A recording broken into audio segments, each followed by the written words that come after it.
अस्सलाम वालेकुम, this is advocate Saba Ajmal Bhatti and you are watching my YouTube channel. सबसे पहले तो आप सबसे रिक्वेस्ट है कि आप वीडियो को जो है वो बिल्कुल एंड तक वॉच करेंगे ताकि आपको जो है वो इन्फॉर्मेशन जो है वो कंप्लीट मिल सके। उसके बाद आप मेरे चैनल को सब्सक्राइब करना नहीं भूलेंगे और वीडियो को लाइक और कमेंट करना नहीं भूलेंगे।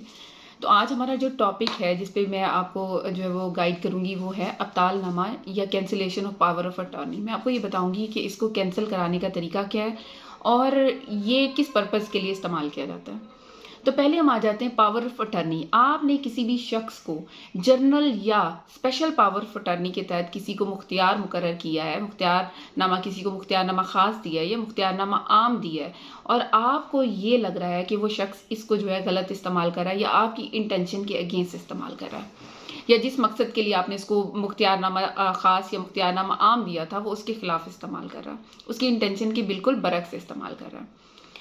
जैसे आपने किसी को मुख्तियारनामा दिया कि आप जो है मेरी प्रॉपर्टी को सेल करेंगे, ट्रांसफ़र करेंगे या मेरे किसी केस में अपीयर होंगे या जिन दिन आपने ड्यूटी जो उसको असाइन की होगी वो ड्यूटी की परफॉर्मेंस के लिए आपने उसको जो है मुख्तियारनामा दिया।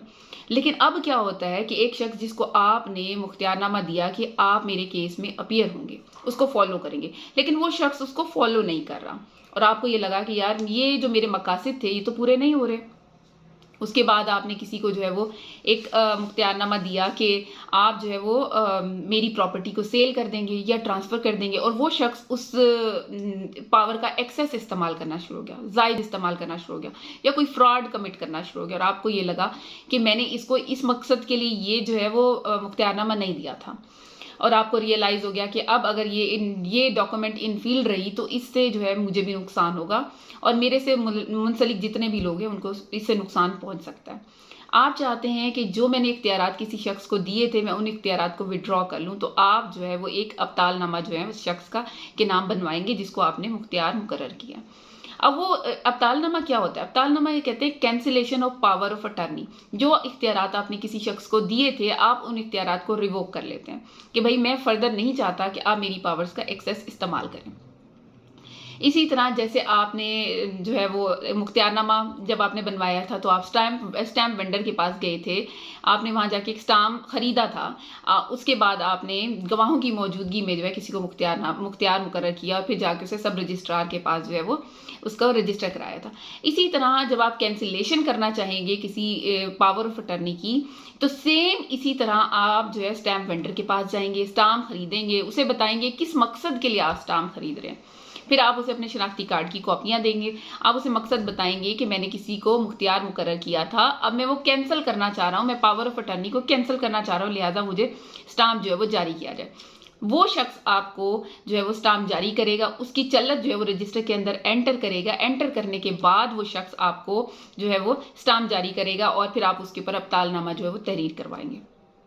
जब आप अब्तालनामा तहरीर कराएंगे तो उसके अंदर आप मेंशन करेंगे कि इस शख्स को आपने किस डेट को मुख्तियार मुकर्रर किया था, उसकी ड्यूटीज़ क्या थी और आप रीज़न बताएंगे कि क्यों आप इस डीड को जो है वो कैंसिल कर रहे हैं और उसमें आप इंटेंशन भी अपनी जो है वो क्लियर करेंगे। क्लियर करने के बाद फिर आप उन्हीं गवाह उस पर ना सिर्फ अपने साइन करेंगे बल्कि 2 गवाहान की भी साइन जो है उस पर डॉक्यूमेंट पे होना ज़रूरी है। उसके बाद वही दस्तावेज आप लेंगे और सब रजिस्ट्रार के दफ्तर में आ जाएंगे जहाँ से आपने जो है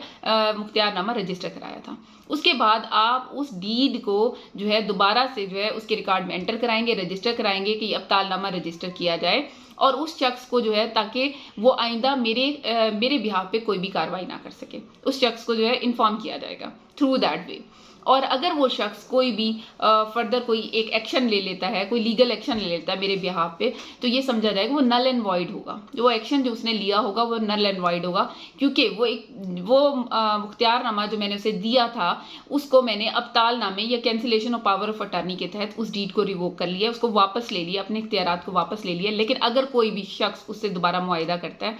तो वो मुआहिदा नल एंड वॉइड समझा जाएगा। तो अगर आपकी इससे रिलेटेड पावर ऑफ अटर्नी से रिलेटेड कोई भी क्वेश्चन है या अब्तालनामे से रिलेटेड कोई भी क्वेश्चन है तो आप नीचे वीडियो में कमेंट कर सकते हैं और मैं आपको उन तमाम सवालात के जो है वो जवाब दूंगी। और इसके बाद आप मेरी वीडियो को जो है वो बिल्कुल जो है वो लाइक करना ना भूलिएगा, कमेंट करना ना भूलिएगा और चैनल को सब्सक्राइब करना ना भूलिएगा। Thank you so much.